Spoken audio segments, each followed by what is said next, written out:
Okay. Good morning, everyone. Good morning. So today we are going to discuss how to create or how to use Midas computer software in modeling a reinforced concrete structure. So we will have an example on how to model a reinforced concrete structure up to designing a reinforced concrete structure. So our intended learning outcomes for this lesson is to perform a geometric modeling using Midas. And of course, we are going to apply the loads on the geometric model on Midas. And lastly, we are going to use Midas in the design of the reinforced concrete structure. So for this lecture, we are going to focus on reinforced concrete. So before we start, let's have a general briefing on how to do computer-aided analysis. So the first thing to do is, of course, we can divide the steps into 3 steps. Tatlong step lang po. The first step is what we call the pre-process, which is it includes the geometric modeling of the model. Adding the second step is adding the section property as well as the material property. And the next one is to adding the support. The fourth step from the pre-processing is to add the loads. After doing that, we are going to do the finite element model analysis. We are going to run the model. Basically, for step number 2, the computer will be the one to solve the problem. And then lastly, we have to do the post-processing or pre-processing where we transform all the results into visual or graphical solution, no? Para po ma-visualize natin what will be the displacement, what will be the moment and the stresses. So again, for this lesson, what we are going to talk about is basically how to use Midas. Just an introduction, the top portion, this one is what we call the menu bar. Yung menu bar po natin, basically, it will help you on what are the step-by-step of the whole modeling up to design process. It will start with the structure, node element, properties, boundary, load, analysis, result.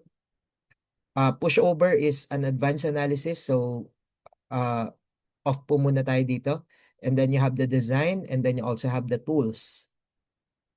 The left side, this is the works tree. The works tree is actually very important kasi yung works tree, it tells you what you have done. Kung ano na po yung natapos mo, no? Again, works tree tells you what you have done in the model. So kapag nakatapos ka na ng modeling, let's say, nakapag-define ka na ng 7-story, nakapag-define ka na ng nodes, ng number of elements, material properties, loads, lahat po ng mga nagawa mo na, it will appear in the works tree. So kapag hindi mo pa siya nagagawa, it will not appear here so that you know kung ano pa yung dapat mong gawin. We also have here the navigation toolbar. Yung navigation toolbar, it is just an easy access. Mas madali pong mag-rotate, mas madaling mag-front view, top view, left view, and so on and so forth. No? Basically, navigation toolbar helps you to navigate the model.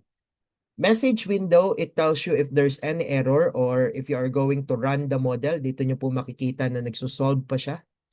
Status bar, it shows you the units. It shows you the units. Toolbar is again an easy access from the easy access. This small nodes right here, ito pong mga display, maganda po yan, no?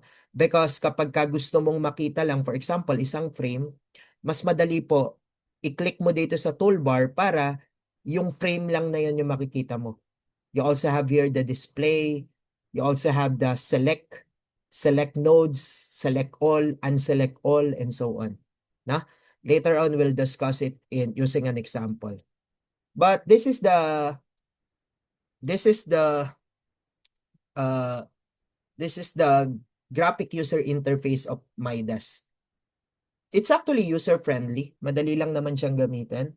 As you can see, madali siyang i-explore. I know young students like you would like to explore software like this. Mas madali pong explore yung mga ganitong model or mga ganitong software. So, for our example, what we are going to model is to, I think this is a 5-story school building with roof deck. This is a 5-story building with roof deck. So given all the dimension as well as the section properties, we have G1. G1, yung nasa taas po na to, G1. At the middle, you also have G1. This is G2, girder 2, and the vertical one is G3. And then we also have secondary beam, B1 and B2. So, kindly take a screenshot so that you will know kung ano po yung minomodel natin when we are modeling using Midas, no? So, this is the section view. It means, pinapakita lang po dito that this is the ground floor. We have the second floor, the third floor, fourth floor, fifth floor, and we have the roof deck. So the total height of the building is 18 meters, and each floor has a 3.6 meter height. So we also have the design criteria for the whole building. We have the FC prime for columns and beams. We have 4,000 PSI. 4,000 PSI is 28 megapascal. We also have the yield strength of the main reinforcing bars, which is 414 megapascal, or basically 60 KSI. The ties is 40 KSI, or 280 megapascal. We also have the dead load. Dead load, the slab self-weight, the topping, the ceiling, the partition, wall load. We also have the slab weight, the topping, the ceiling for the roof deck. Basically, all of this you will get in your NSCP, no? I don't have to discuss kung paano po nakuha tong topping, ceiling utilities. Basically, you could get that using your NSCP loadings, no? We also have the live load. The live load for the classroom is 1.9 kilopascal. The corridor is 3.8. Of course, mas malaki po yung live load when it comes to the corridor compared to the classroom. We also have the roof deck. As given here, the roof deck will have the same load as the classroom, all of the roof deck. We also have the properties of the wind load. Again, this was discussed in theory of structures. The basic wind speed is 300 kilopascal, or 187.5 miles per hour. We also have the exposure category of the building, the roof height of the building, and the directional factor and the gas effect factor. The seismic load is also given. We have the soil profile type, SC. You have to recall your earthquake load. For CER 322, I also discussed this during our reinforced concrete class, no? Seismic zone factor is 4, seismic source type is A. Distance to seismic source is 10 kilometer from the nearest fault line. Importance factor is 1, ductility coefficient is 8.5, because what we are going to use is SMRF, or special moment resisting frame.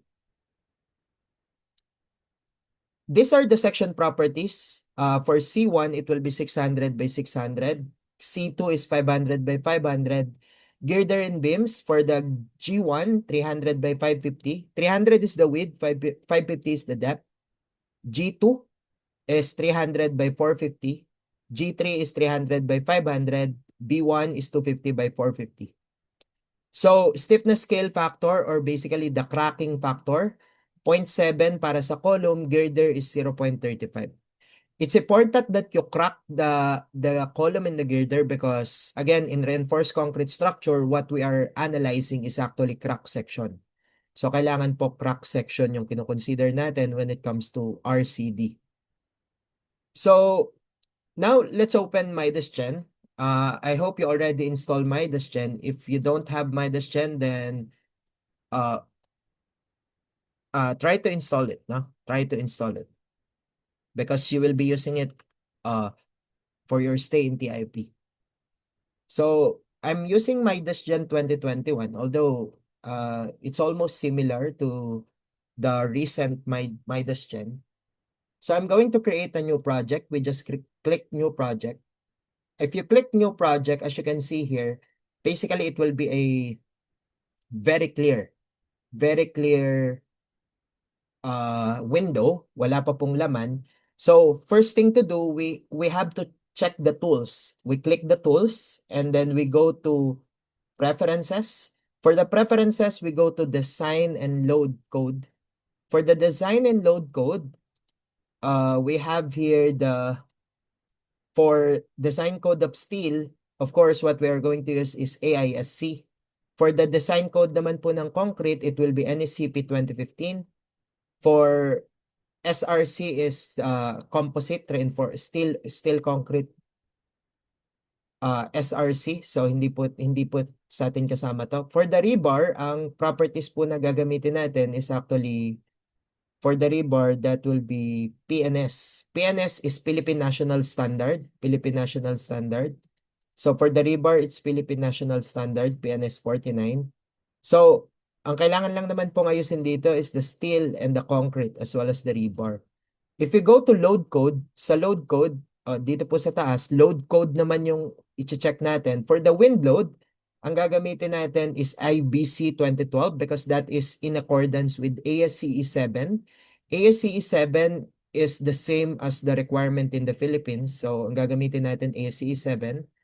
For the response spectrum, of course, what we are going to use is UBC 1997 because NSCP is based on Universal Building Code 1997.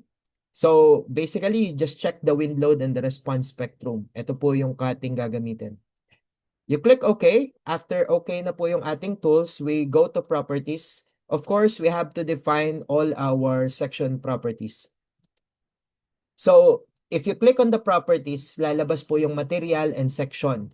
You first define the material properties. So add material properties.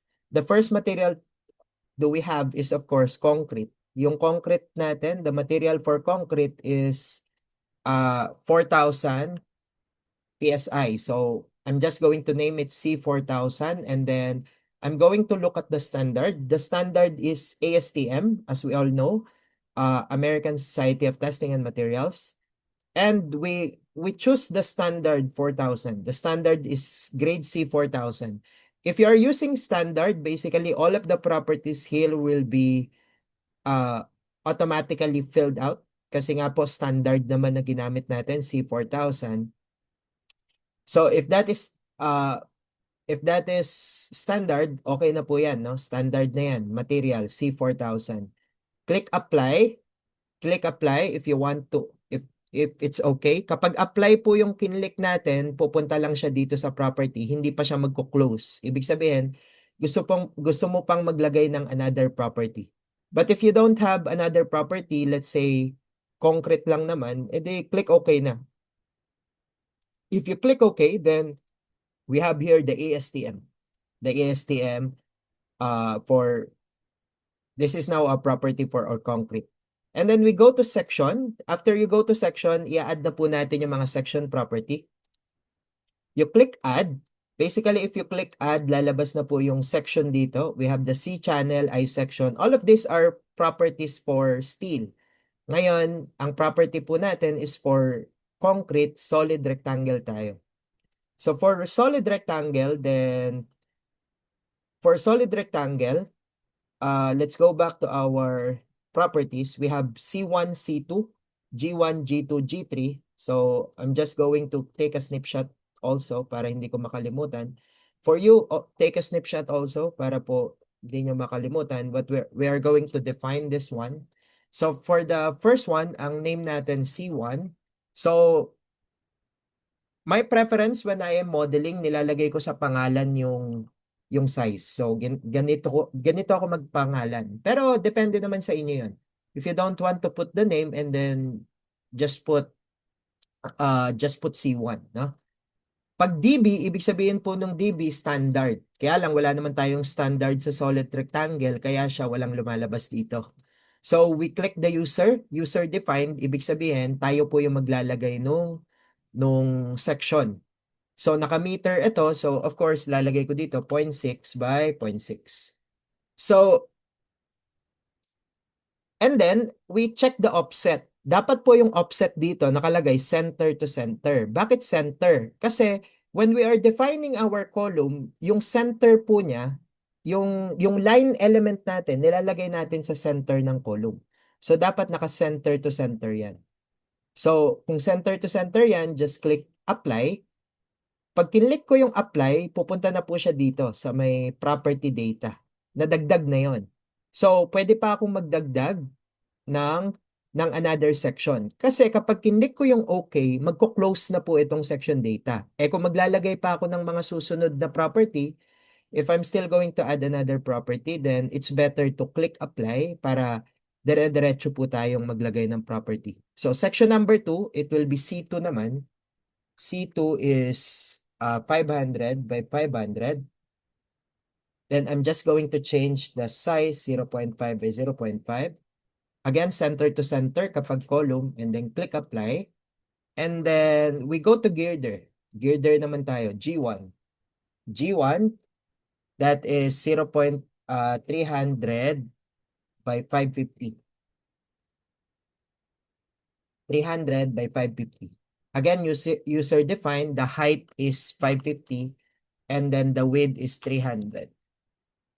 But this time, yung offset natin, kapag po beam, dapat yung line natin nasa top of the beam.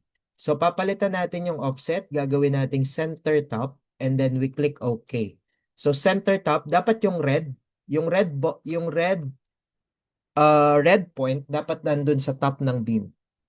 So, 550 height, 300 millimeter width. So, that is G1. Click apply. Again, kapag apply, hindi pa siya magko-close. So, section number 4, this is now G2. We have 300 by 450. Again, center to the top offset, papalitan ko lang height, gawin pong 450, 300 by 450, and then click apply. And then we also have G3. G3 will be equal to, G3 is 300 by 500. Section number 5, the height is 500, the width is 300. And then click apply. 300 by 500. And then lastly, we have B1. B1, we have 250 by 450. By 450. And then 250 by 450. So height will be 450. The width is 250. And then click apply. Na? So, kung okay na po, close na lang natin to.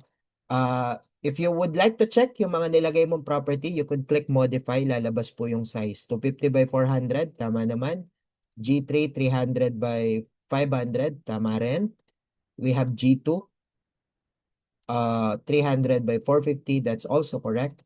300 by 550, that's also correct. We also have 500 by 500, that's the column. We also have the column, which is 600 by 600. And then after we define all the section, we click close. And then after defining all the sections, we can now draw the structure. To easy draw the structure, meron po tayo ditong drawing for base structures.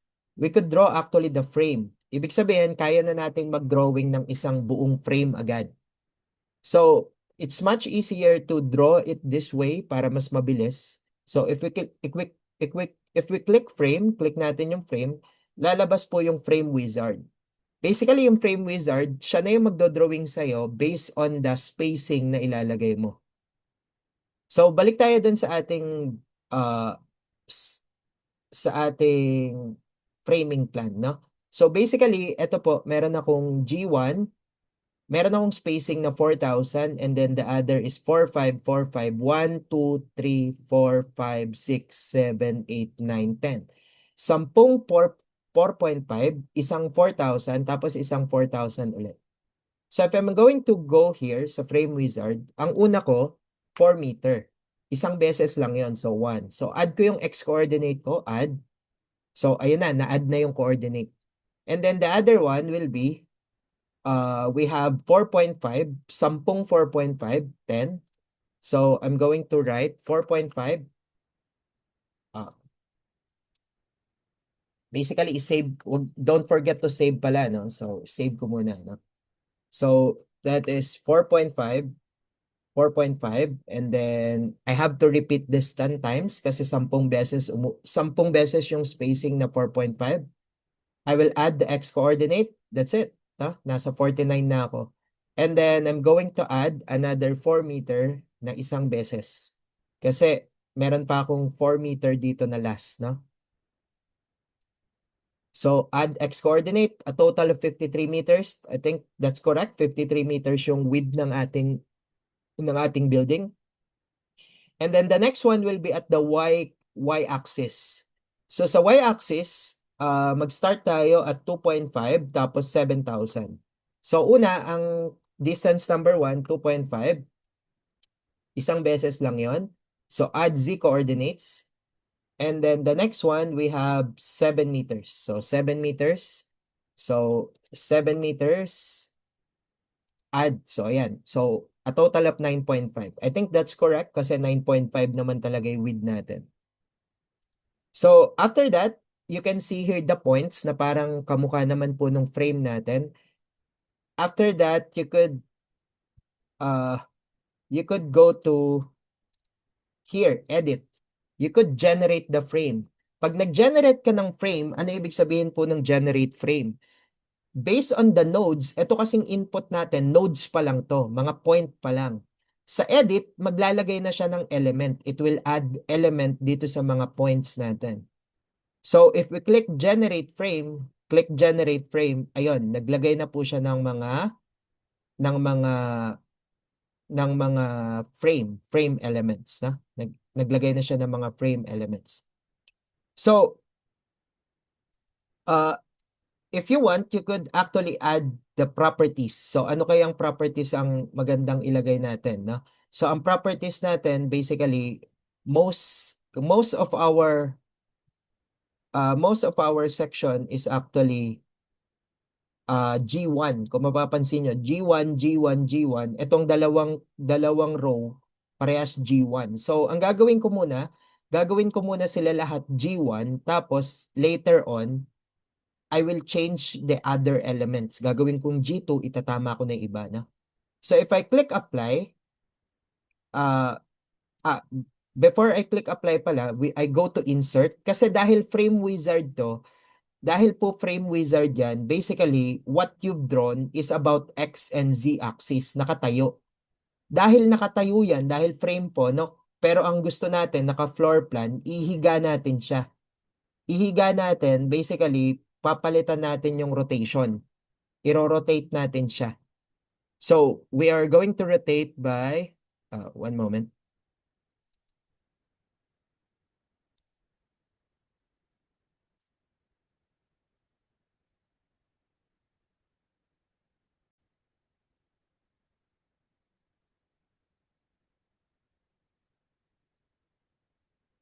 Okay. So, basically what we are going to do is uh yung frame. So, I want to show you this. Basically, kung nakatayo po yung frame natin kasi dahil frame wizard nga, no? So ang na-create niya nakatayo. So kailangan iikot natin siya about the x-axis. About the x-axis, iikot natin ng 90 degrees, negative 90. So kaya po sa alpha tayo mag-iikot because sa x mo siya iikot. Kapag beta, sa y mo siya iikot. Kapag z, sa about z mo siya iikot. So dahil po about x tayo, so negative 90 ang ilalagay natin sa alpha, no? So sa alpha, para po humiga yung ating element, maglalagay tayo negative 90 degrees. And then okay na. So we click apply.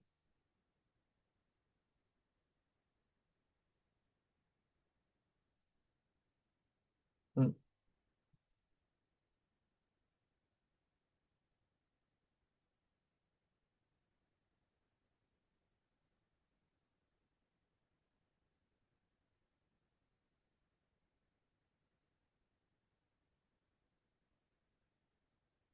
Teka lang. What happened?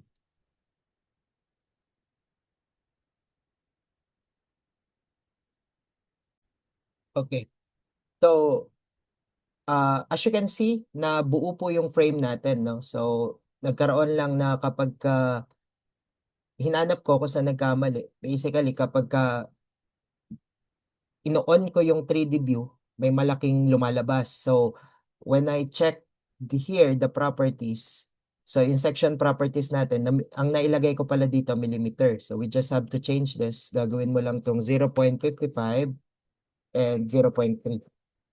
So, okay. So, baguhin ko lang to, ano? So, this is 0.45. Nalagay ko pala naka-millimeter. So, 0.3. Okay? This is 0.3, 0.5, and then 0.3.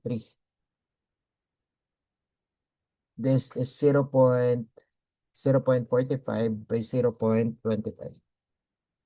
Okay. So, close. Basically now, if I click this, ito na po yun, no? So, this is now our frame, no? So, based on what we've input so far, nailagay na natin yung isang floor. So, it will make the modeling easier kapag ka nakapaglagay ka na ng isang floor kasi ito na lang yung babago-baguhin mo. But if you notice, okay, so ngayon, dahil po mali po yung mga section natin, this is G1, tanggalin ko muna yung 3D view. Take note, in navigating the Midas, as you can see, meron dito select single. Yung select single, pagka kinlik mo to, maseselect niya yung nandun sa loob ng box. Yan, no? So, pwede ka mag-select ng mga member, ng mga element. If you press escape, mawawala din po yan, no? So, you could deselect the members. Okay, you could deselect the members. So, ganyan po tayo mag-navigate ng Midas. Or, if you want to click by select all, you click this one, select all, or Control-Shift-A, pwede rin po yung Control-Shift-A, masaselect niya lahat, no? Select lahat. Okay? So, or, if you want to view a single line element, kunyari, tiningnan mo po ito, tapos yan lang yung gusto mong makita, you could click here. Pwede mo i-click yung F2. Pag kinlik mo yung F2, it will now activate. Ang ma-activate niya lang, yung sinelect mo lang, yun lang yung makikita mo. Or pwede nyo rin pong i-click ito, yung activate, this one. And you could also click inactivate. Pagka inactivate mo or activate all, Control A, babalik po lahat nung hinide mo. Basically, para ka nag-hide, no? So, if you click something, pwede kang mag-hide. Let's say, click this one, F2 or activate, ma-hide na po yung iba. Pag kinlik mo naman yung Control A, lalabas na lahat ng element. Okay? So, it will help us to identify na this is now G1, no? Pero tama na po, G1 na yan. Ito rin G1 na to. But based on our model or based on our framing, this one is G2. This is G2. Ang nilagay natin dito, lahat G1. So, ngayon, papalitan ko po ito. Gagawin ko tong G2. Gagawin ko tong G2. So, to make it G2, I'll go to properties and then I'm just going to click on the section properties and then click ko yung G2 and then or punta ako dito sa group, dito sa works. Pwede rin po dito sa tree menu, as I mentioned earlier, makakatulong po sa inyo yan kasi pagka pumunta ka po dito, basically ito na yung mga nagawa mo. Kapag ka naka-block yung section, ibig sabihin na-apply mo na yan. Yung kulay blue, hindi mo pa siya na-apply. So, if I want to apply G2 here, punta ako dito sa tree menu, punta ako sa works, and then you click G2, and then assign. Basically, naging G2 na yan, no? Kung nawawala po yung tree menu, you click here sa pinaka-leftmost side, tapos just select tree menu para lumabas yung mga tree menu mo, no? So, left click para lumabas yung tree menu. So, kung nawawala yung tree menu. Tapos you click all the vertical beams kasi ito pong mga vertical na to, basically all of this are G3, no? Lahat po ito G3.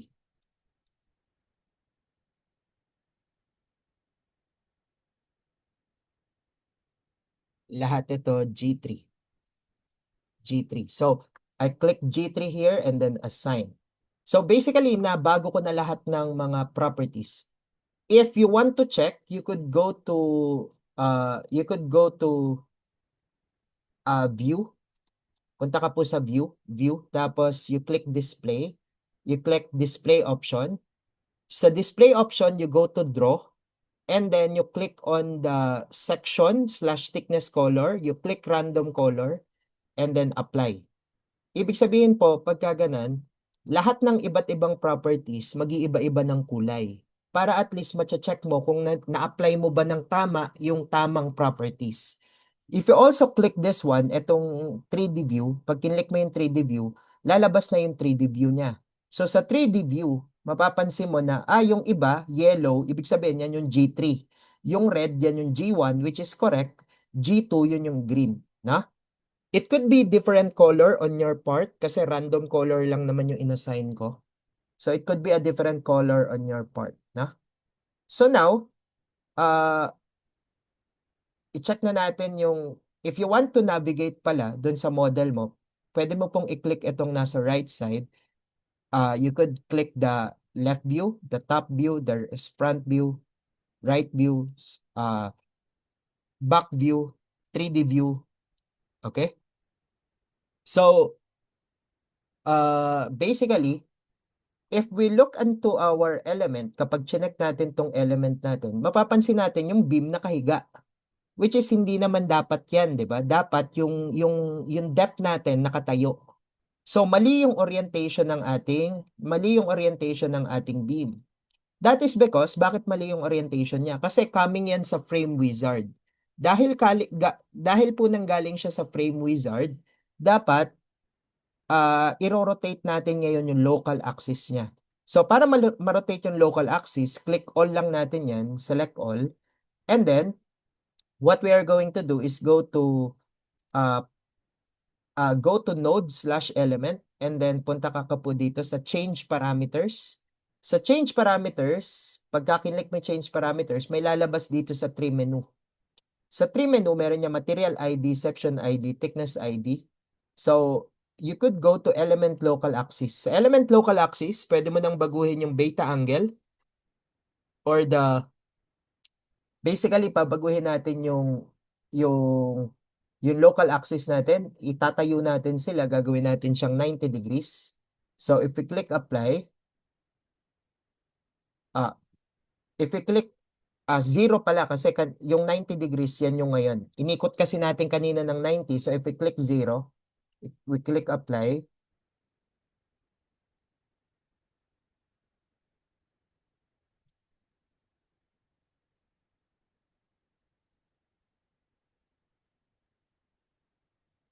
Um,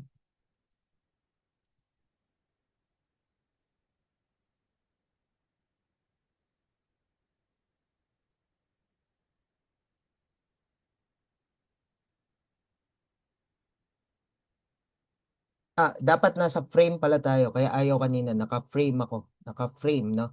Dapat element type natin naka-frame. So, ayan. Pag kinlik apply mo, 0, tatayo na siya. Ayan, nakatayo na. So, dapat po yung element type dito frame, tapos assign beta angle 0. No? So, ayan, nakatayo na siya, which is correct. This is the correct modeling. No? So, now if we go to the top, tama na yan, naka-width na yan, width and depth na. So, pero wala pa akong column. Uh, how do I draw the column? Ang mas madali, dahil alam naman natin lahat po ng intersection dito may column, what I'm going to do is to extrude. Mag-extrude ako ng elements, no? Mag-extrude ako ng elements. So, if I'm going to extrude elements, ibig sabihin po nun, yung node natin, yung point load, ito, basically yung point dito, yung point dyan, gagawin nating element. I-extrude mo by a certain distance, no? By a certain distance. So, if I'm going to click, again, i-click ko lahat yan. I click all or Control A. I want to extrude node, gagawin ko line element. Node to line element, basically, what I'm going to do is to gagawin ko siyang C1. So, pili ka ng material C1, then column 1, C1, 600. And then, I'm going to generate by pwedeng equal distance, let's say, we click an equal distance, anong direction ka? Of course, direction ka ng z-axis. So, z-axis at a distance of negative 3.6. Bakit negative 3.6? Pababa, no? Pababa. So, if we click apply, ayun, naging na siyang column. Lumabas na yung mga column natin. So, basically, ang nangyari, yung node element, pagka kinlik mo yung negative 3.6, bababa siya. Magiging siyang column. But then again, if you notice, lahat yan, C1. Kasi nga, basically, isa lang yung pwede nating piliing material dito, no? Isa lang yung pwedeng material. So, C1 lang. So, ngayon, babaguhin ulit natin yung mga property. So, I have to select all of this node. So, to make it easier, pwede nyo naman gawin, piliin nyo lang tong frame. And then, what I've shown you earlier, you click activate. Pag kinlik mo yung activate or F2, ito na lang yung matitira, yung frame sa harap. And then you click the front view, ito na lang yung natira, yung column na yan. So if I select all the columns, ang nasa-select ko lang yung nasa harap. Hindi sumamay nasa likod, no? So if I go here, as you can see, yung baba natin C2 yan. So C2. So gagawin ko siyang C2. So I'm going to change. Pupunta ulit ako sa trim menu. Ayan, punta ako sa trim menu. So, mag-assign ulit ako ng properties. Properties, and then section properties.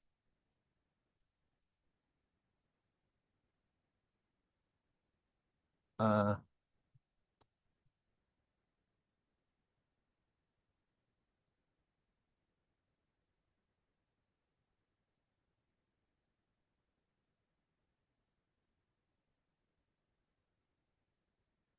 okay. So, punta ako sa trim menu.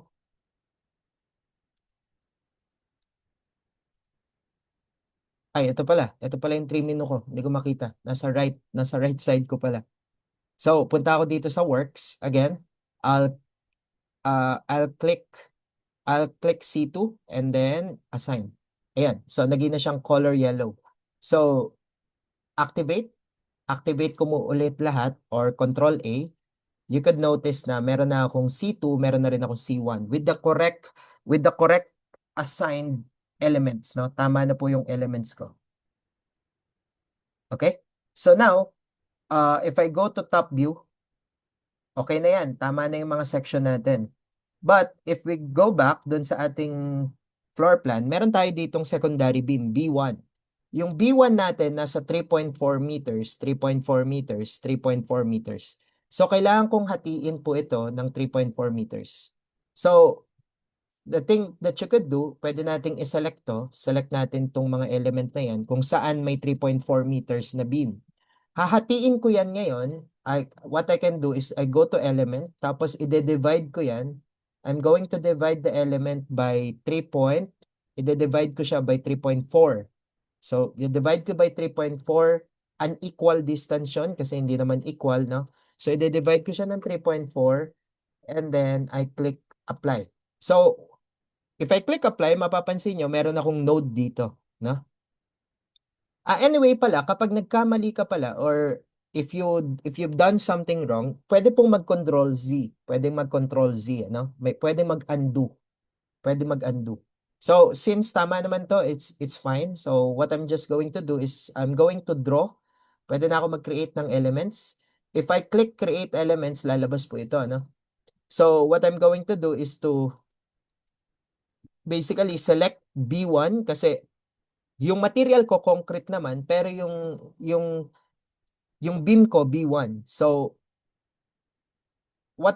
kung nandun ako sa create element, if I click this node tapos pupunta ako dito, I will create now an element. Para lang ako nag-drawing, no? Ayan, nag-drawing ako B1. So that is now B1. Tapos click ulit ako dito, this is now B1. O yan, B1 na po yan. Okay? So and then click apply, no? So ayan, na-drawing ko na yung B1. Na-drawing ko na yung B1. So, Again, bakit siya naka-color yellow? What I can do is I go to display again. Pwede ko pong gawin yung ginawa ko kanina sa view tapos display this view display option and then go to draw section random color apply. Ayan, makikita nyo naman nagbago yung kulay. So iba yung section niya ibig sabihin, kulay green. So ngayon, what I can do is to select again, punta ako dito, select this element, ito rin. Isa-isa muna. I will select this element, itong dalawang element na yan, because meron akong beam at a 2.4 meter. So, ikakat ko na naman ng 2.4 meter. Again, what do? We divide elements. We divide them by an equal distance by 2.4 meters. 2.4 meters. And then, I'll click apply. So, meron na akong beam. Nodes. Ito rin, what I'm going to do is dito naman, hindi siya 2.4. This one is 1.6. So what I'm going to do is to divide an equal distance, 1.6. And then apply.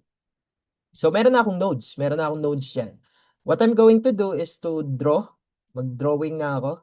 So again, create elements. Pag create elements mo, pwede mo nang baguhin to B1 and then just click the nodes and then upward, 3.4. Then dito rin, upward. So, that's it. Yan na po yung beam natin. Okay? Okay. So, aside from that, take note na kapag po nagmo-model tayo, before we go to loading, kapag nagmo-model tayo in reinforced concrete, we are considering crack condition, no? So, as you can see, meron po ako ditong stiffness factor. Ano ibig sabihin ng stiffness factor?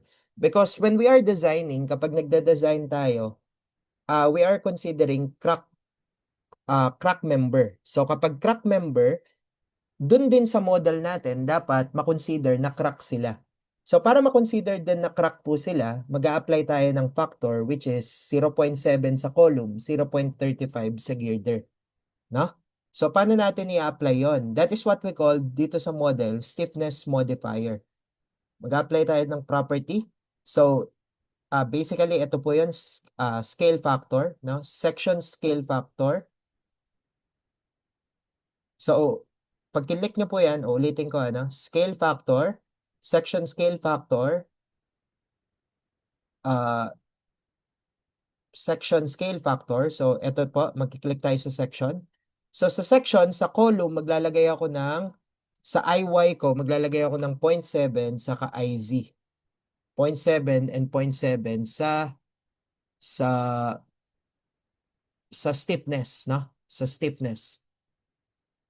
Sa ganun din po sa ano ko, sa IY and IZ. IX kasi along the member. IY and IZ, ito po yung bending about X saka bending about Y. So, i-apply ko yan. So, click C1. So, add. So, makikita nyo na na-add na siya with cracking factor na yon. Sa C2, ganun din. 0.7, 0.7, add.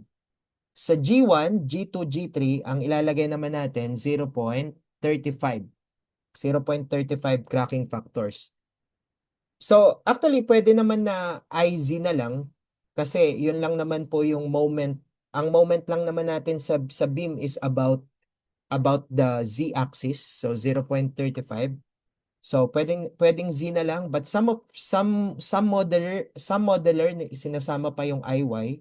Pero, pwede rin naman po IZ na lang. So, IZ na lang. So, I click add. Dito rin sa G2 add. Sa G3 add, and then sa B1 add, no? Okay na po yan. Then click close. Ano ibig sabihin po niyan? Nakapaglagay na tayo ng cracking factor, no? So, close. So, lahat ngayon ng mga properties natin, nakakrack na yung stiffness. Nakakrack na sila.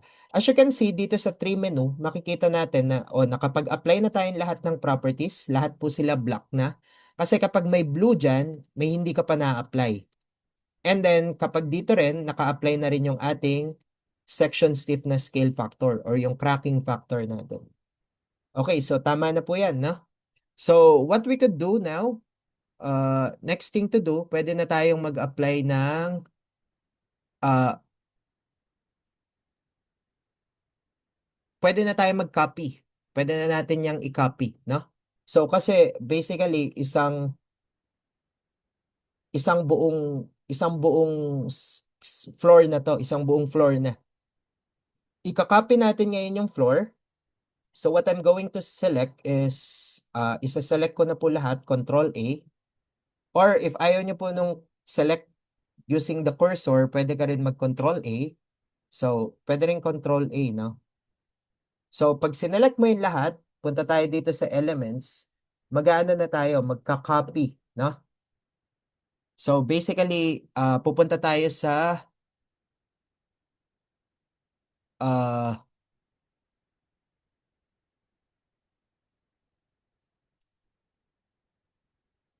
pupunta tayo sa building generation. So structure, punta ako sa structure, tapos control data, building generation, no? So pag kinlik ko yung building generation, I can now create a copy. So pwede ako mag-copy dito ng ilan ba i-copy ko? Ilan yung floor ko? How many floors do I have? Magka-copy ako ng 1, 2, 3, 4. Apat lang, no? I'm going to create a fourth copy at a distance of, anong distance? Height ng floor, which is 3.6. And then add, no? So, kapag nag-add ko na, I will now click apply. Pag kinlik ko yung apply, ayun, magge-generate na po yung ating building. Basically, kinapi niya lang, no? Kinapi niya lang. So, ngayon, based dun sa control data natin, sa control data, if I go to story, no? If I go to story, basically, ito pong point na to, yung pinaka-bottom point natin is nasa negative 3.6 yan. Nasa negative 3.6 yan. Katulad nung ginawa natin kanina, no? So, basically, nasa negative 3.6 yan. So, para malaman natin na nasa negative 3.6 yan, if mag-generate ako ng story data, o yan, mapapansin nyo, pag nag-generate ako ng story data, yung first floor ko nasa negative 3.6. Dahil ayaw mo niyan, actually okay lang naman yan. Pero kung ayaw mo, gusto mong mag-start at zero, pwede mo naman i-select lahat. I-select all, tapos i-move natin sila pataas. Na? Pwede nating i-select all, tapos i-move ko lahat pataas. I-move ko lahat pataas by, pwede ako mag-translate. Translate nodes, i-move ko lahat by along the z-axis ng an equal distance ng 3.6. So, basically, ita-translate ko sila lahat. Move tayo, hindi tayo copy. I-move ko pataas. So, click, apply. Ayun, tumaas lang siya ng 3.6. Na? So, pag tumaas siya ng 3.6, basically, yung 0.00 ko, pumunta lang dito. No? Tumaas lang siya ng 3.6. So, if that's the case now, then what I could do is mag-generate na ako ng story floor. Importante po yung story floor para later on, mamaya, pag gusto lang natin mag-apply ng load sa first floor, second floor, pwede natin silang i-isolate. No? So, punta na ako dito sa control data, story, and then dito sa story, generate story data para mag-automatic tayo, automatic generate. So, yung first floor ko nasa level 0, second floor 3.6, 7.2, 10.8, hanggang roof 18, no? So, okay na po ito. Click OK. So, yeah, meron na tayong floor. So, the floor diaphragm, ibig sabihin po nito, it will consider that this floor uh, will move laterally at the same time. Magsasama-sama po sila. Ibig sabihin ng floor diaphragm, may slab doon. Dahil may slab doon, sabay-sabay silang gagalaw. No? So, I will now click close. So, dahil uh, meron na akong story data. Uh, Once I go to story data, if you want, you could actually check the model before tayo mag-apply ng load, no? You could check the model by selecting all the model, and then you intersect all the loads. Intersect. Kasi baka mamaya meron kang na-miss na point na hindi sila naka-connect. So, pwede mong intersect. Pero kung tama naman po yung ginawa mo, you could skip this part right here. Pero just to be sure, then just click apply. Magko-connect yan. Pero kung wala naman, di wala siyang i-connect, no? Wala siyang i-connect.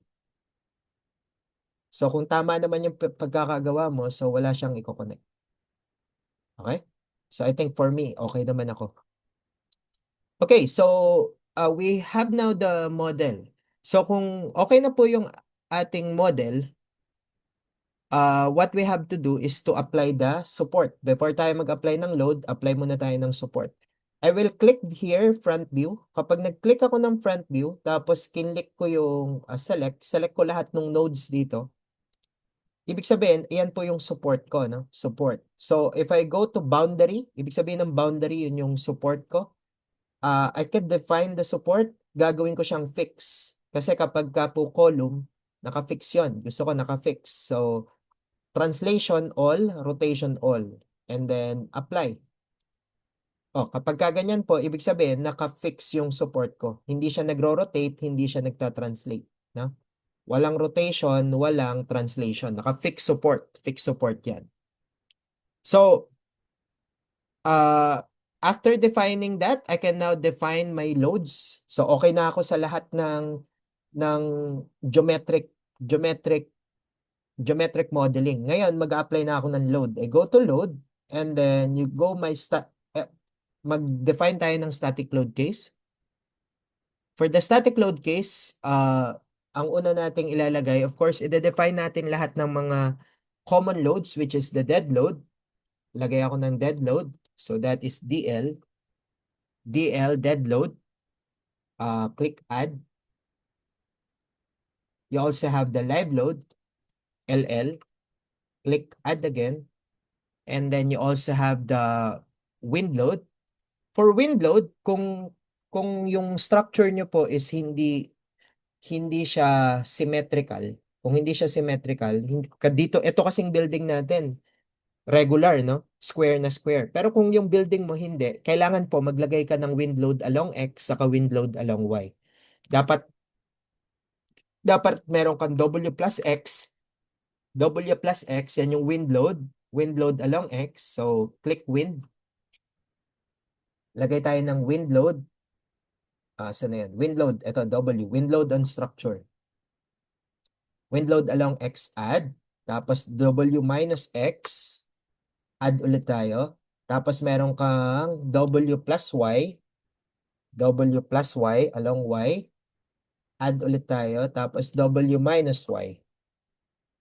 W minus Y. Add ulit tayo. So, and then you apply earthquake, EQX. Sa earthquake, you click, saan ba? Earthquake load, or basically ito, earthquake. Sa earthquake, we have EQX and EQY. Sir, kung irregular, don't worry kasi maggagamit tayo ng response spectrum analysis. Sa response spectrum, nakukonsider na natin yung X and Y kahit na irregular siya. So, click tayo, EQX, add, and then we also add EQY. EQY, then add. So, meron na tayong load cases. So, if I click close, take note, yung load cases na yan, pangalan pa lang po yan. It's just name, pangalan pa lang. Wala pa tayong nilalagay na load. So, pag kinlose ko yan, meron na akong static load case, pero pangalan pa lang. So, the first thing to do, lagay ako ng self-weight. So, click self-weight. Mag-click na ako ng dead load. So, ang dead load ko, i-apply ko sa negative Z. So, mag-apply ako negative 1 sa Z. And then, add ko lang yung load case. Click add. No? Click add for the load case. So, meron na ako, mapapansin nyo dito sa static load case, meron na akong dead load, negative 1. So, yun po yung para sa dead load. Okay. After that, I'll go to structure tab. Sa structure tab, I click structure type. Tapos, I will have to convert the masses into, i-convert ko siya into lump mass. Gagawin ko siyang lump mass, no? Ibig sabihin, yung self-weight natin, gagawin natin siyang isang malaking mass sa gitna ng floor para po sa ah, para sa diaphragm. Kasi nga, as I mentioned during our discussion, kapag meron kang slab, yung yung yung buong floor gagalaw ng sabay-sabay. So kung gagalaw sila ng sabay-sabay, dapat magi siyang self-weight into masses. Convert ko into x and y. So again, click mo lang dito convert self-weight into masses, convert xy. So click OK. So once okay na po 'yan, maglalagay na tayo ng floor loads. So pag nag-apply na ako ng floor loads, para mag-apply po ng loads, balik ako sa load, tapos assign floor loads. So sa assign floor loads, punta muna tayo sa define floor load before tayo mag-assign. Define floor load, pag nag-define, may lalabas po na floor load, ito. So maglalagay na tayo ng mga floor load natin. So ang unang floor load ko, of course, yung classroom. O, classroom. Classroom floor load. So sa classroom, meron ako dong dead load, saka meron akong live load. So, kaya lang, ah, ano yung floor load saka yung live load? Ano tong mga ilalagay ko na yan? So, kung pupunta tayo dito sa building natin, asan na yan? Ito, sa dead load. Ang dead load natin, dito po natin makukonsider yung slab weight. Ang slab weight natin is 3 kilopascal. So, meron akong 3, 1.2, saka 0.24. So, ilalagay ko to lahat sa classroom. How much is that? So, mag mag-calculator lang tayo. So, that is 3 kilopascal plus 1.2 plus 0.24 plus 1.2. So, a total of 5.64 kilopascal for dead load. So, punta na ako sa dito. So, a total of negative 5.64 kilopascal. How about for the live load? Ano naman yung live load natin? The live load is classroom 1.9. So, 1.9. So, negative 1.9. So, ito yung sa classroom. So, for the classroom, you just click add. Mag-a-add na tayo para mapunta siya dito sa ilalim. Click add. Ibig sabihin, yung classroom na yon, it will give you a dead load of negative 5.64 saka live load na negative 1.9. Tapos, magde-define naman ako ng corridor. Sa corridor naman, corridor. Sa corridor, balik tayo dito. Sa corridor, I think parehas lang siya, no? Parehas lang ng classroom. Parehas lang yung dead load ng classroom, so negative 5.64 pa rin. So still, it will be negative 5.64, pero yung live load ko na iba. Yung live load ko will be 3.8 kilopascal. So what I'm going to do, negative 3.8. So I'm going to add corridor, add. So meron na akong corridor. Tapos lastly, meron akong roof deck. Roof deck. So sa roof deck, punta tayo dito sa ating load case. Meron akong roof deck. Sa roof deck, iba yung dead load. Iba yung dead load. Ang dead load ko lang 3 plus 1.2 plus 0.24. So only 4.44. So baguhin ko yung aking dead load. Negative 4.44. And the live load is now equal to 1.9 kilopascal. So it will be negative 1.9. So click add. Meron na ako sa roof deck. So meron na akong classroom, corridor, roof deck. That's it, no? I can now click close. Close na ako. So close. So ngayon, I have to apply yung loads ko. I-apply ko na yung loads ko. Pero isa-isa lang muna. So I'm going to click floor number 2. So kung gusto ko makuha yung floor number 2, pwede po akong pumunta dito sa activate by identifying. Click, ito po, ito. Activate by, or Control D, activate by identifying. I'll go to story.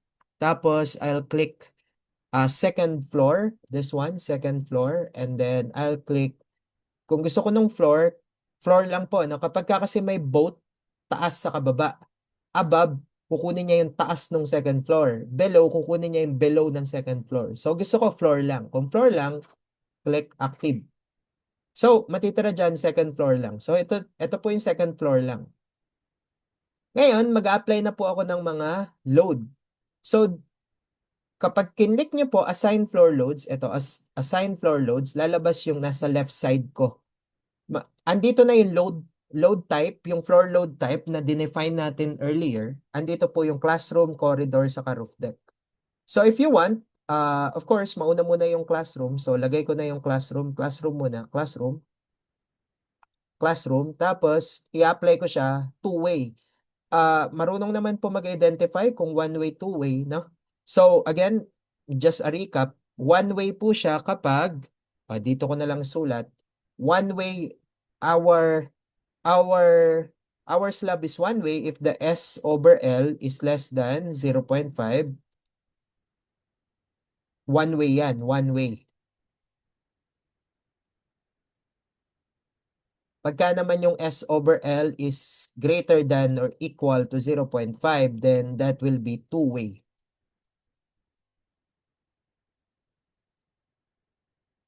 Two-way, na? So, I've already checked this. These are all two-way. Two-way po ito, na two-way yan. All of this, including this corridor, is actually two-way. Pero dun lang tayo sa classroom muna. So, kapag, once I click classroom,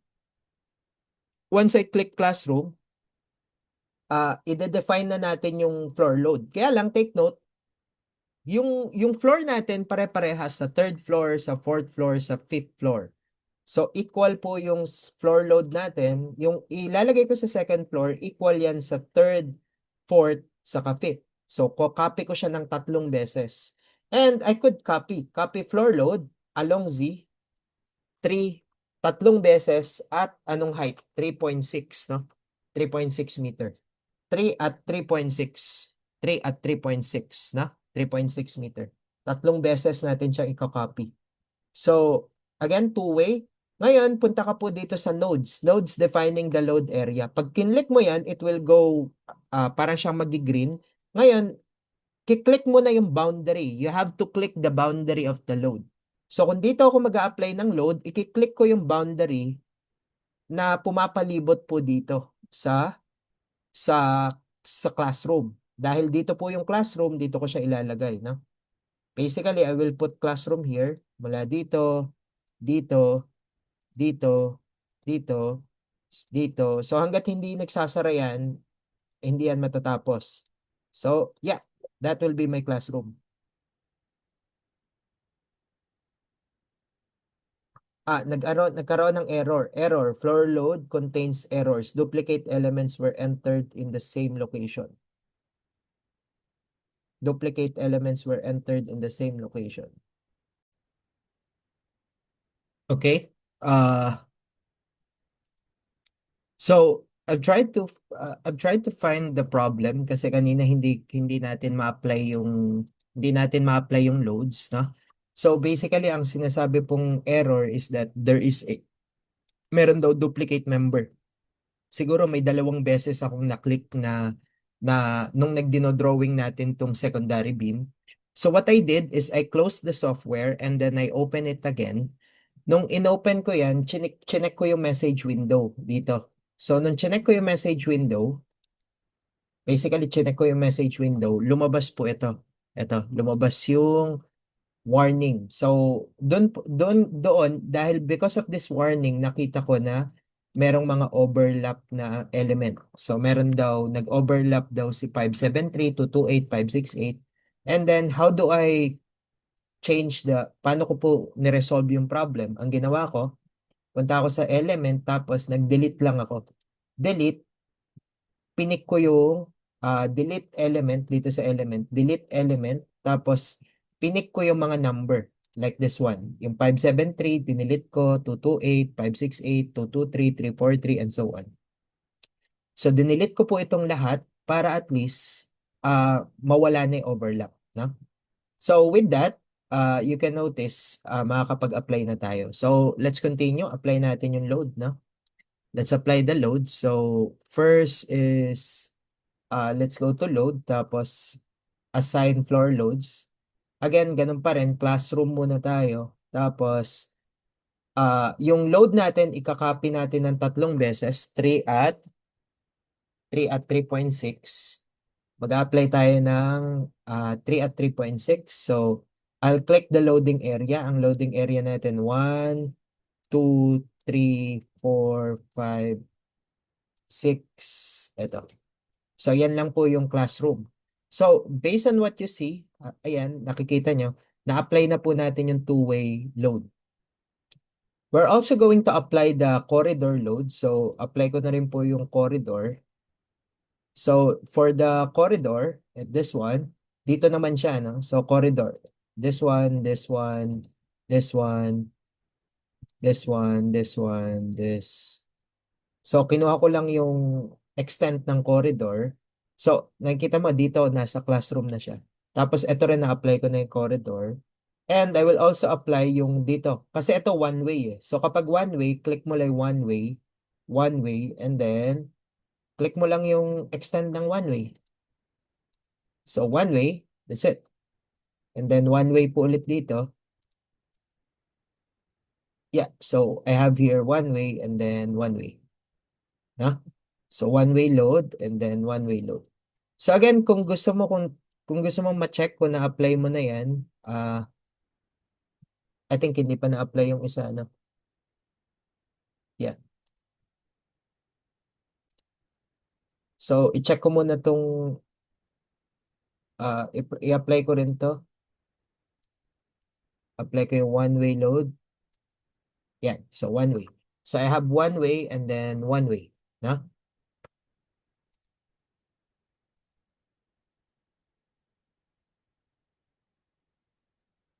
So, checking the loads, that is negative 12.7. I think tama naman, negative 12.7, negative 6.8.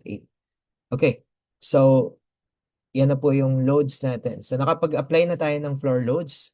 Next thing to do, mag-a-apply din tayo ng loads sa, i-check pala muna natin kung na-apply din siya sa different floor. So, mapapansin nyo, na-apply din po siya sa iba't ibang floor.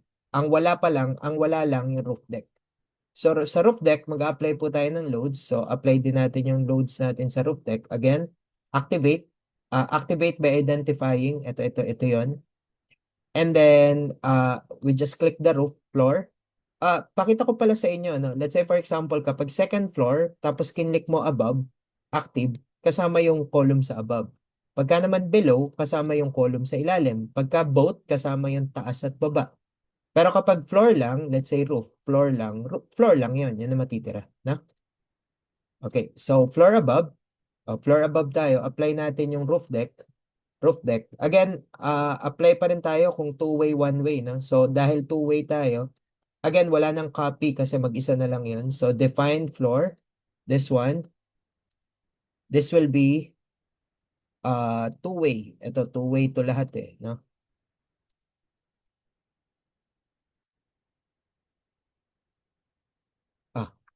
Let me repeat that. Repeat natin, no? So this one.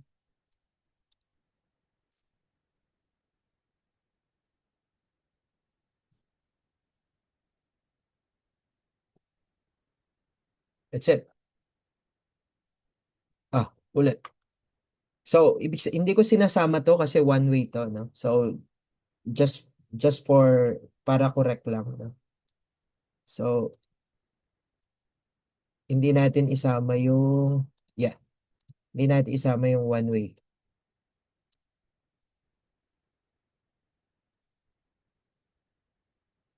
Yan. So, hindi kasama yung one way. And then, apply na lang natin tong two-way na to.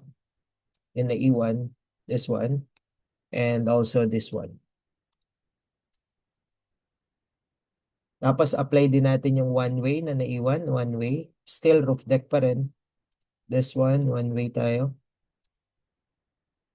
And then, dito rin.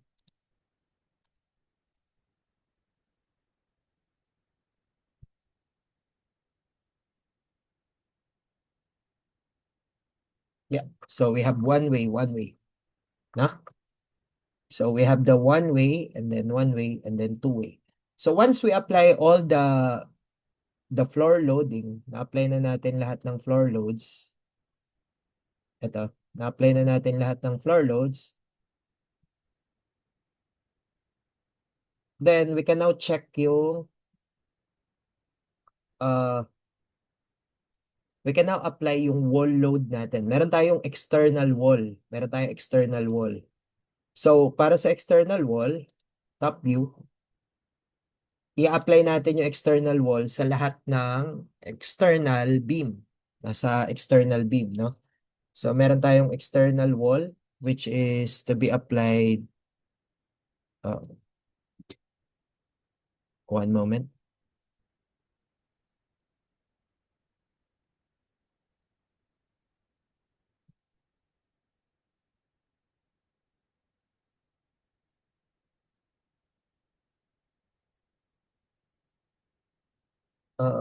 Dito na tayo, loads.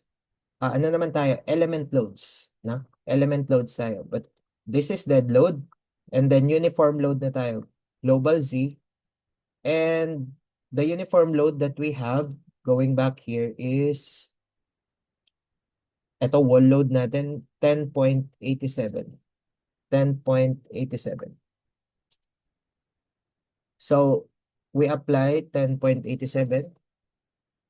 10.87. And then we apply sa second floor, third floor, fourth floor. Hanggang ano lang. Yeah. Second, third, fourth, and fifth. So, i-click ko muna sila.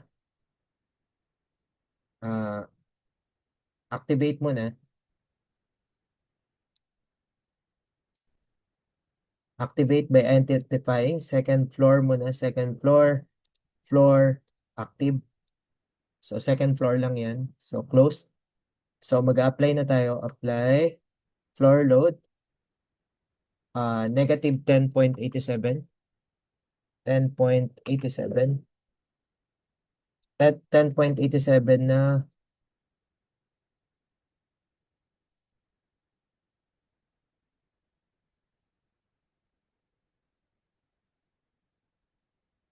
na uniform load.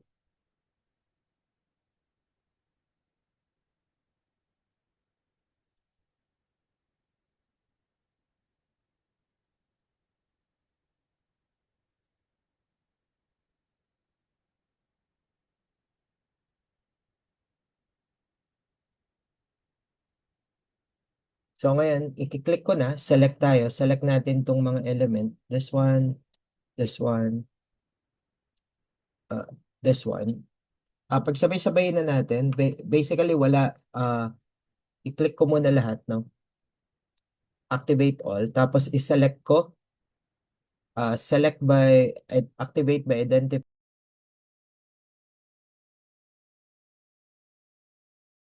kunin ko muna yung second, third, fourth, saka fifth. Wala lang yung roof deck, tapos active. So this one, second, third, fourth, and fifth, closed, and then top view. Pag tinap view ko, kapag ka sinelect ko po ito lahat, this one, this one, this one, and this one, iyan na po yung lalagyan ko ng negative 10.87. And then click apply, apply. Ayun, na-apply ko na yung wall load. This one. Naka-apply na yung wall load sa second, third, fourth, and fifth. Wala po yung roof deck kasi roof deck yun. No? So, walang wall load sa roof deck. So, okay na yung loads natin. So, once okay na yung loads natin, apply naman natin yung activate all ulit tayo. Apply naman natin yung ibang loads. So, first, mag-apply tayo ng yung mga dead load and live load na in-apply natin, gagawin natin siyang gagawin nating mass. Para saan po yon, no? Basically, we have to convert the loads into mass that will be used in the dynamic analysis sa earthquake. So, you convert loads to masses, you click XY, tapos basically yung nodal load, beam load, floor load, lahat ng load na in-apply natin, we are going to apply it into dead load, and then kung meron kang storage, let's say for example for high-rise building and may mga storage po na kailangan, pwede ka ring magsama ng 25% live load. Kapag meron siyang storage, kapag may automatic storage every floor. Pero kung wala naman, dead load lang, okay na. Kung wala naman pong storage, katulad na to, this is only 1, 2, 3, 4, 5, 6. Wala namang storage floor yan. So, just dead load lang, okay na po yan. And then click OK. Para siya sa mass, no? That is for the mass. Gagamitin natin sa mass, sa dynamic analysis. And then after that, pwede na tayo mag-apply ng wind load. Wind load tayo. So, wind load. So, add tayo ng wind load. For the wind load, again, meron tayong wind load plus x minus x plus y minus y. So, sa plus x, we have the different uh, different parameters. Ang gagamitin natin, directional procedure. So, meron na tayong wind load. The wind load is 187.5. So, this is 187.5. Exposure category, which is B. Exposure category B. Mean roof height is automatic, 18 meter. Tama po yan. Directional factor, 0.85. And it is a rigid structure. So, GXGY is also 0.85. And then, wind load direction will be positive 1 kasi plus x tayo, no? Positive 1. And then, if we check the wind load profile, ito po yung applied wind load, which is correct. Tama naman po yung story force natin. So, close. Kung gusto mo lang ma-check, you click the wind load profile and then close. And then, you click apply. Again, if you click apply, it will go to this wind load box. No? Pupunta na yan sa wind load box. So, you now go to minus x. Ang gagawin mo naman, modify ko muna to. No? Pagka plus x, take note, plus x lang, wala pong y. So, yung y natin, 0 dapat. Y should be 0.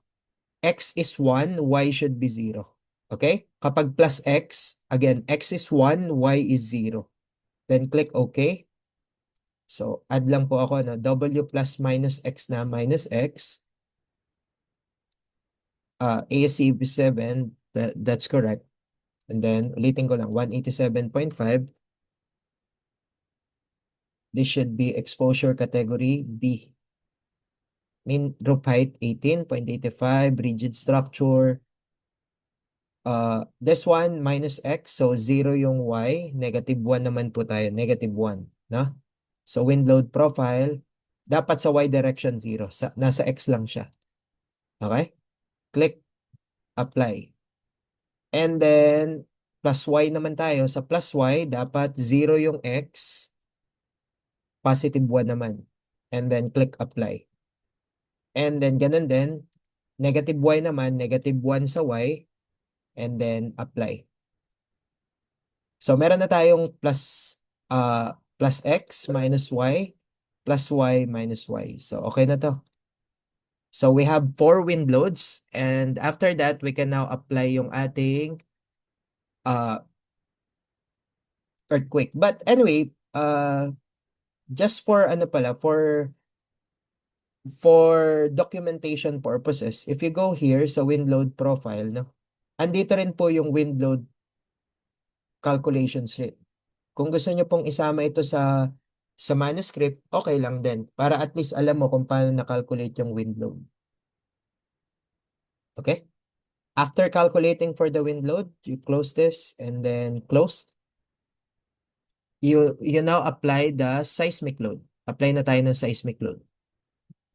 Okay, so for seismic load, we click for seismic load and then we add the load case for seismic load. That will be EQX. The seismic load code is UBC 1997. And then this will be your seismic load parameter. So based on our here, soil profile natin, SC. This was discussed during your earthquake.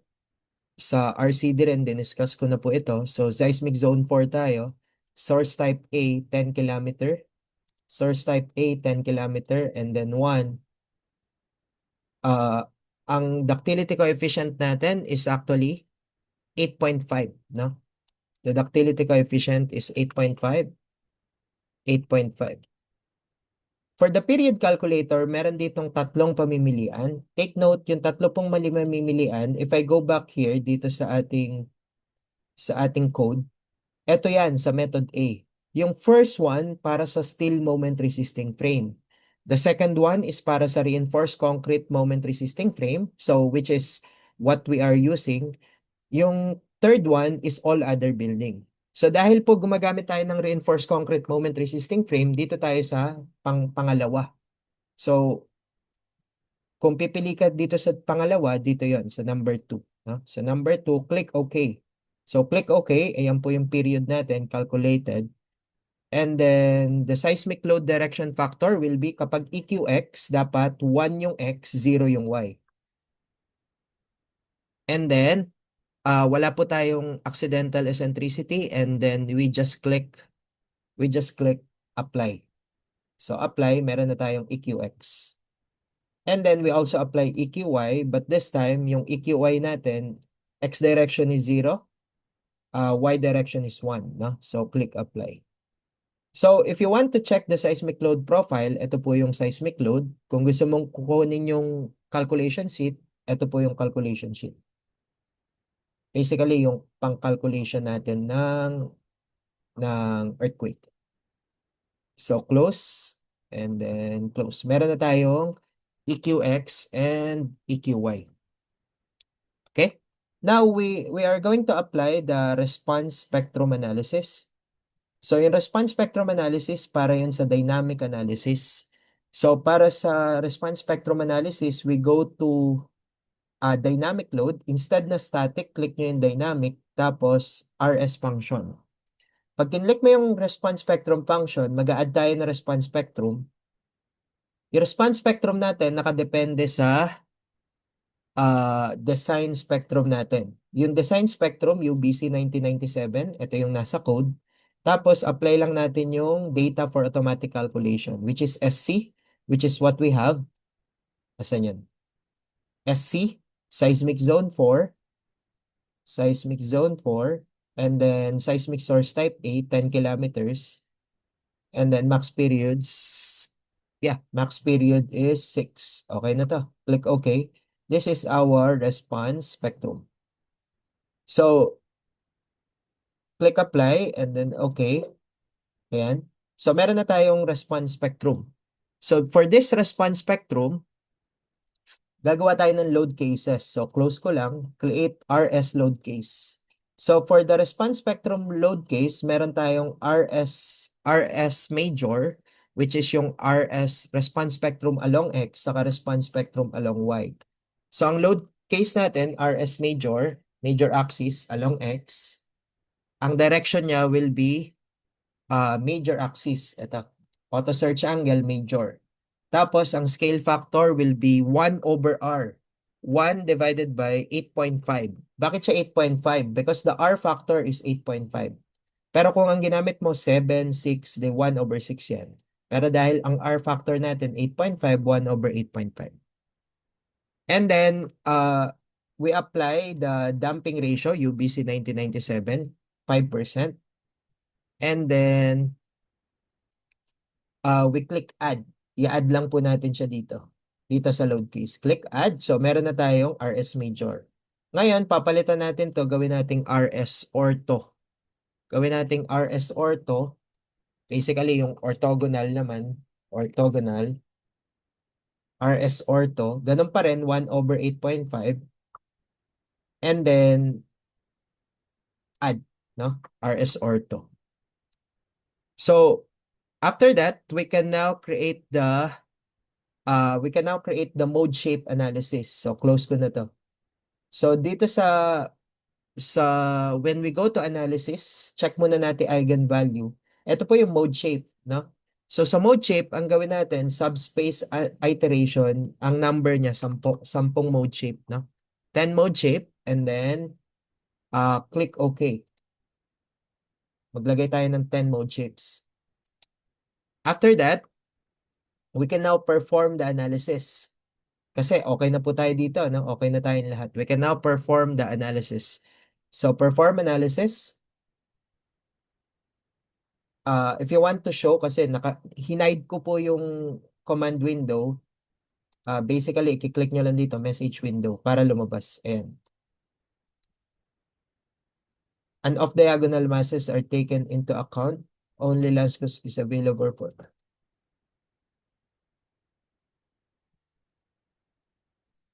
If off-diagonal masses are taken, only Lanskos method is available for an eigenvalue analysis.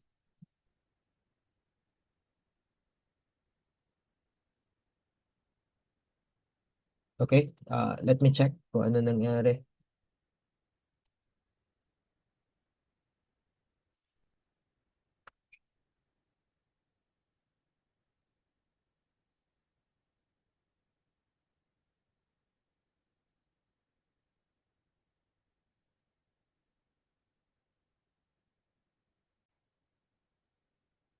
Okay, sige, I was trying to model it again kasi I'm trying to find the error. Pero by this time, I think okay na to. Given this one, punta tayo sa analysis. Pinerform ko na yung analysis, but sige, tanggalin lang natin yung analysis. Remove the analysis.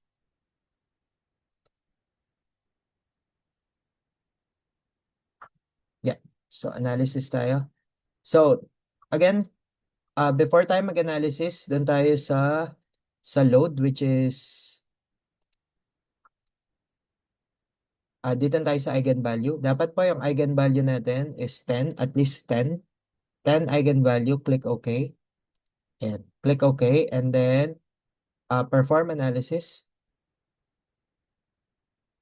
Once we perform the analysis, ayan na po. So, again, para makita natin yung message window kung tama. Ayan, yung analysis. So, my just job is successfully complete. So, naano tayo, nag-run po siya. So, kapag nag-run siya, we have the results now. So, makukuha na natin yung results, no? So, first thing to do for the results, check muna natin yung vibration mode shape. Kasi ito pong vibration mode shape, ito yung magsasabi sa atin kung tama ba yung model natin. Dapat yung vibration mode shape mo nasa translation. Dapat pagka in-apply mo to, dapat yung vibration niya, it's either X or Y. So mapapansin nyo, yung dito, nag-vibrate siya along Y. That is the first vibration. The second vibration is, ayan, no? So, second vibration, this one, and this is the third vibration, no?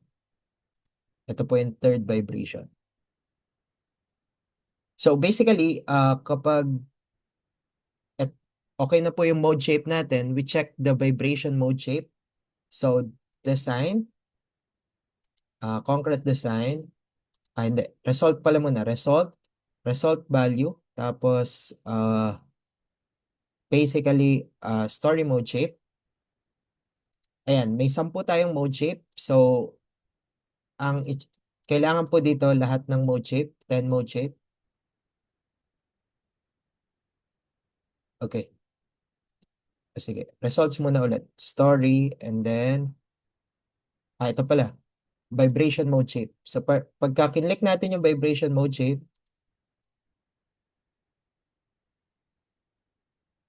so dapat yung summation ng vibration natin, vibration mode shape, should be at least 90% and above.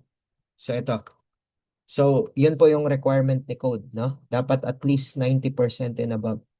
So, dahil 97 saka 99 yan, okay po yan, no? So, okay naman yung participation natin.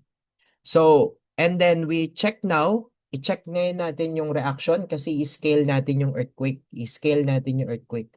So, we go to the reaction, check natin yung EQX saka EQY. So, check ko EQX, EQY, click OK.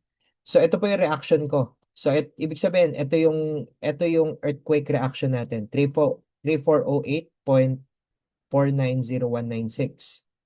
So, if I'm going to open an Excel, isusulat ko lang muna yan, this one. So, open natin yung EQX and EQY. So, ang EQX natin, sulat ko lang, no? So that is 3408.490196. Equal lang sila sa EQY, so copy ko lang yan. Tapos kukunin naman natin yung sa RSX saka RSY. Sa response spectrum X saka response spectrum Y. So ngayon, para pumunta tayo sa response spectrum X and response spectrum Y, punta naman tayo sa, again, punta ka ulit sa results, and then story, and then story share. Ito, response spectrum analysis. RS major, RS ortho. Click OK. And then, ito, naka-scientific. Kung gusto mong gawing hindi scientific, you just click style dialog. Left click ka dito, left click, tapos style dialog. And then, gawin mo lang tong fix. Gawin mo lang tong fix para hindi siya naka-scientific. Click OK. Ayan na. So, itong nasa first floor, ito yung sa X, ito yung sa Y. So, kopyahin na natin yan dito. So, ang RSX natin, 2808. Ito po, ito, 2808. 2808.2483. And then yung RSY natin is 2400.3448. And then we can now get the scale factor. Ito yung magiging nating factor, scale factor, no? Scale factor sa X saka sa Y. Sa X, basically, i-divide natin yung EQX by this. EQX divided by RSX. Tapos ito naman, EQY divided by RSY. So kung ano man po yung scale factor na to, ito yung gagamitin natin sa load combination. Gagamitin natin yan sa load combination. So dahil meron na tayong factor, ang gagawin na po natin, magkikreate na tayo ng load factor, no? Or before pala tayo mag-create ng load factor kasi hindi pa tayo magde-design, i-check muna natin yung drift. Importante din po yung drift, no? So, i-close ko lang to. Punta ako ulit dito. When it comes to drift, o punta ako dito sa discussion natin, according to the code, yung drift po natin should not exceed the maximum of 0.7 R times the story drift. Whereas the calculated story drift shall not exceed 0.025 if the fundamental period is less than 0.7. For structures having a fundamental period greater than 0.7, kapag daw yung period mo greater than 0.7, the maximum story drift is 0.02. So kapag less than 0.7, 0.025, kapag greater than 0.7, 0.02. So para malaman natin kung ano yung period, punta tayo dito sa results. Tapos vibration mode shape. Ang period natin is ito, 1.26, no? 1.26. Ay, ito, 0.7897, 0.7117199. So, greater than 0.7 na din po yan. Ito po yung period natin. Ito. So, greater than 0.7 na yan. So, ang ating limit is the limit is 0.2. 0.2, no? So, greater than 0.7, the calculated story drift shall not exceed 0.02. So, 0.02. So, to check for the story drift, punta ka dito sa story, tapos story drift. Ngayon, pipiliin mo EQX, EQY, RSX, saka RSY. Click OK. Tatanungin ka ng deflection amplification factor. This should be 0.7. 0.7. Bakit siya 0.7? Ito yun, 0.7 times R. Ang R na ginamit natin is 8.5. So, times 8.5. Importance factor is 1. Allowable ratio is 0.02. So, wala na tayong dead load. So, click OK. So, if you click OK, mapapansin nyo, lahat po ng remarks dito, okay. Ibig sabihin, lahat ng drift natin from 5th floor hanggang 1st floor, okay naman yung mga drift niya. So, ang maximum story drift natin is 0.033, less than dun sa allowable. Okay? Less than sa allowable. So, dahil less than 0.02 siya, okay po siya. Okay, no? So, safe lahat ng drift natin. So, dahil okay yung drift natin, we now go to design. Magde-design na tayo. So, para mag-design tayo, kikreate tayo ng load combination. no? Kikreate tayo ng load combination. You go to result, load combination, tapos concrete, dahil concrete po tayo, ito po yung concrete design natin.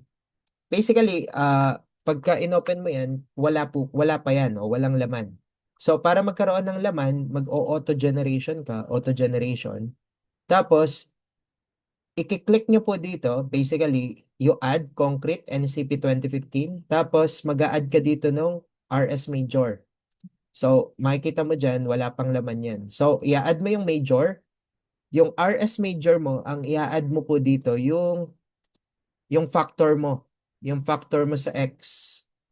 Which is in this case, ang factor natin is 1.214. So, 1.214 for RSX. Ito yung na-solve natin na factor. RS Major, add. And then, the second one, 1.42.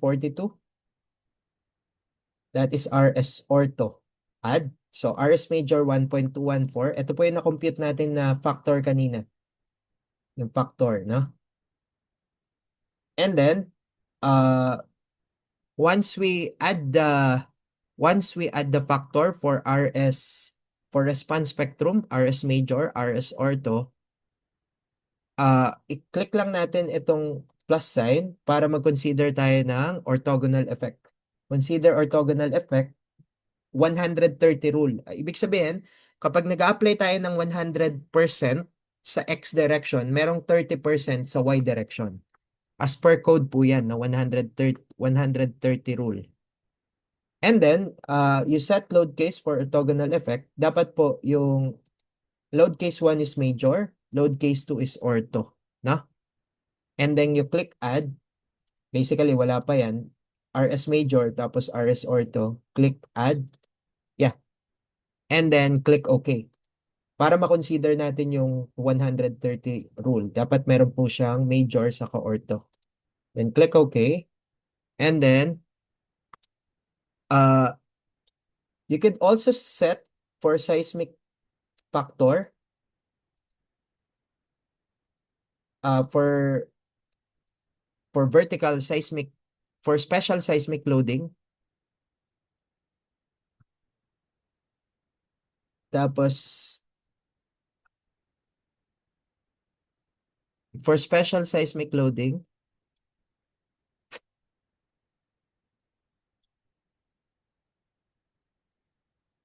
maglalagay tayo ng redundancy ng live load reduction. Maglalagay tayo ng live load reduction.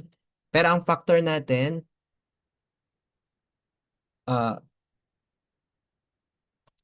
ito pala, live load reduction, the factor that we are going to consider will be for live load 0.5.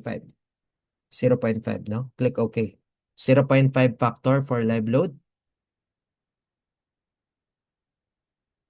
And then, you click OK. Once you click OK, it will now automatically generate load combination. Ito na yung mga load combination natin. So once you have the load combination, you close this, close. And then pwede na tayong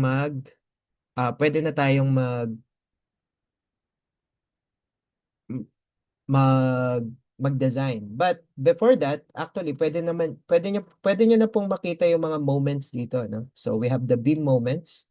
Ito yung beam moments natin, MY. Let's say beam diagram, no? Ayan, makikita na natin yung mga moment diagram. Moment diagram, you also have the live load, we also have the EQX apply. Usually, kapag nagmo-model ako, I always check na tama yung mga load diagram, no? Dapat tama yung mga load diagram. You also have EQY. Ayan. Sa EQY, dapat along Y-axis naman siya. Y-axis siya nag-apply, which is okay. And then you apply for dead load naman, dapat tama yung dead load distribution, no? Okay, so okay na po tayo dyan. If you want to show it in your report, pwede nyo na pong i-copy paste dyan yung mga, or you print screen to show it in the report, no? But now, we are going to go to the design. So, pag pumunta tayo sa design, Meron ka ditong steel design, meron ka ditong RC. Pero RC tayo, so RC design, you click design code. For the design code, uh, under RC design, NSCP 2015,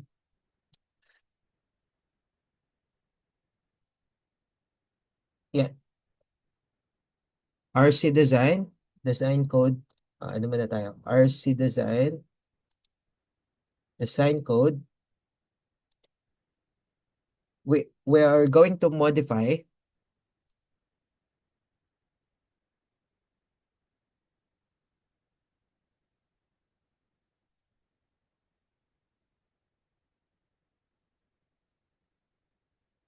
Mag-check tayo ng beam deflection.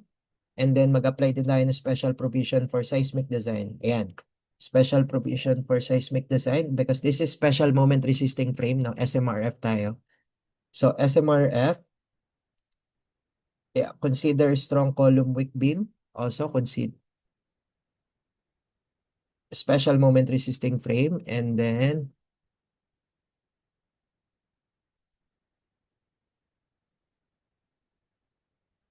wala naman tayong shear wall. Wala tayong shear wall. Shear for design. And then we check for beam column joint. Yeah, we check for beam column joint. I-check natin yung beam column joint, shear design. Okay na to. And then, yeah, that's it. This will be our special moment resisting frame tayo. So, wala akong wall, so hindi ko na to consider. And then, beam column joint design, magko-consider tayo. So, click OK. Okay? And then,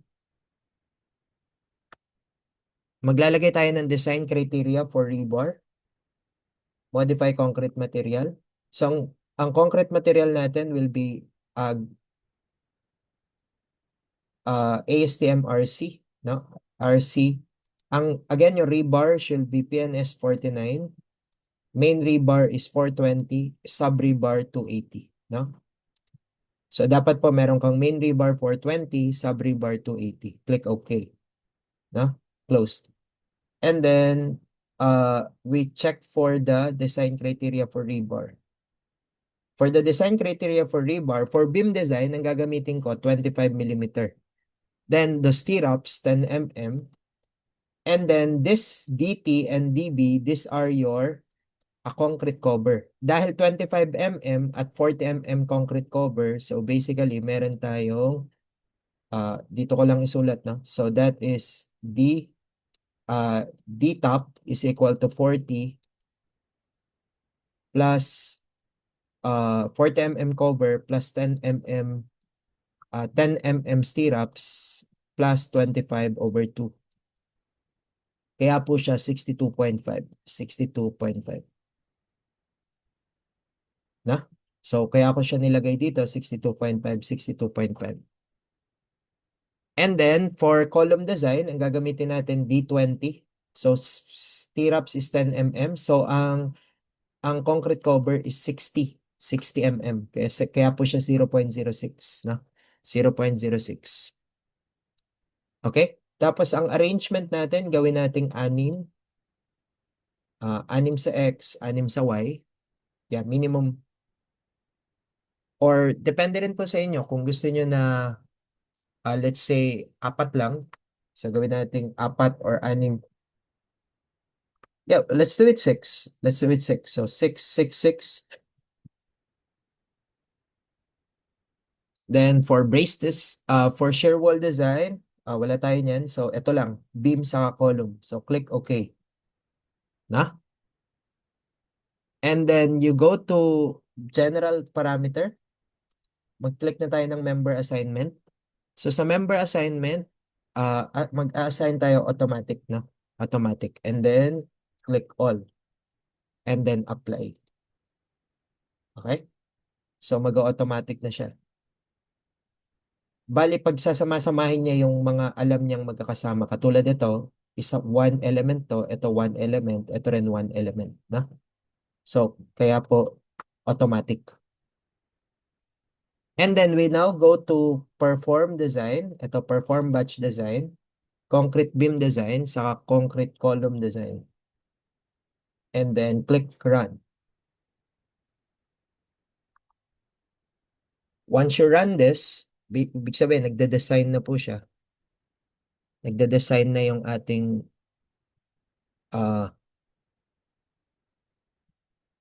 Midas.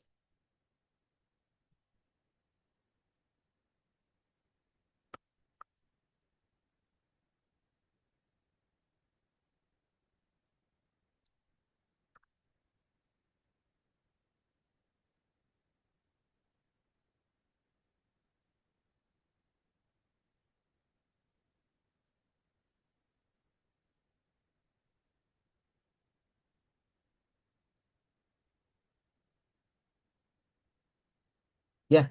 Pag natapos na po yung beam design natin, let's say this one, nagde-design naman yung column. Pero makikita nyo na yung design ng beam. Sa design ng beam, kapag lahat po yan okay, ibig sabihin lahat pasado. Ibig sabihin okay po yung design natin, no? So nagde-design pa yung column. Uh, let's just wait for a while. So, hindi ko pala masiselect, no? So anyway, let's just wait for a while.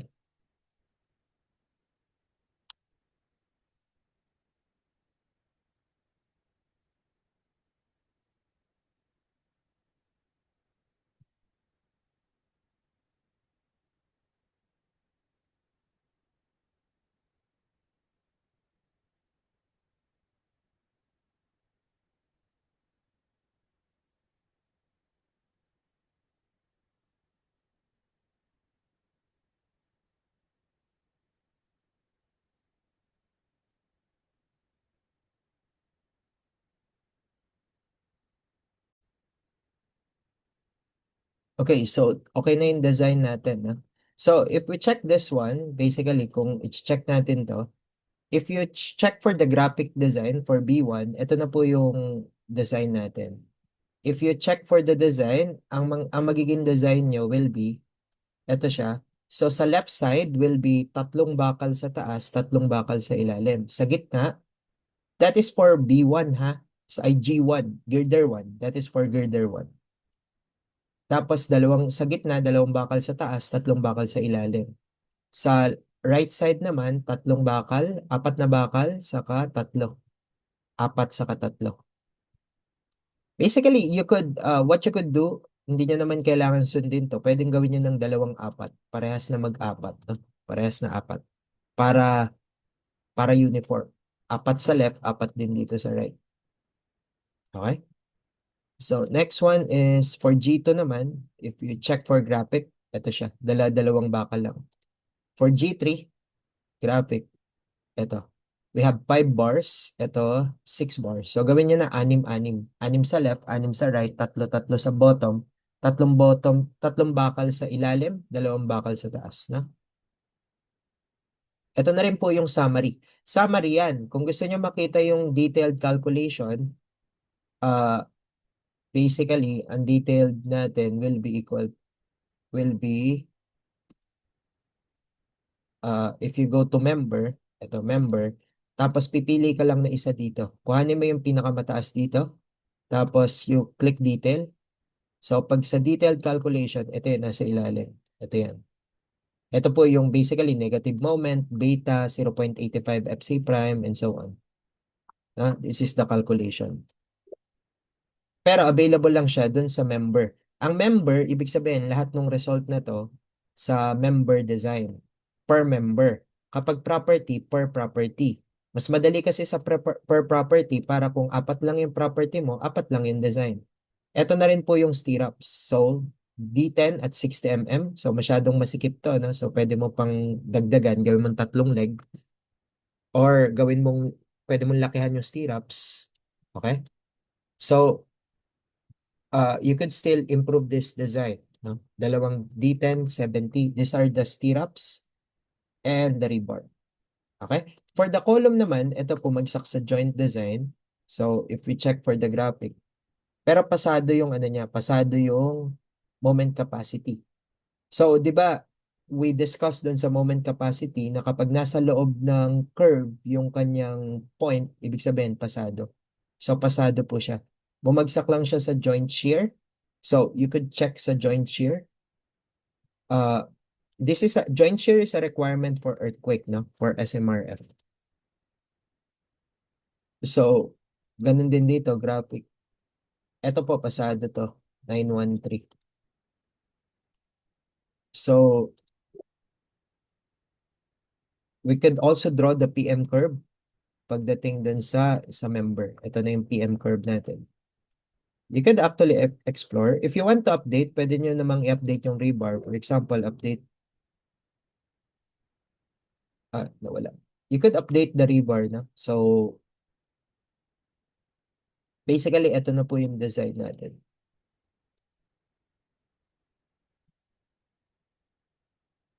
So, kailangan lang po mapapasa nyo lahat yan, yung beam and column, especially on your project. Okay? Nawala yung design.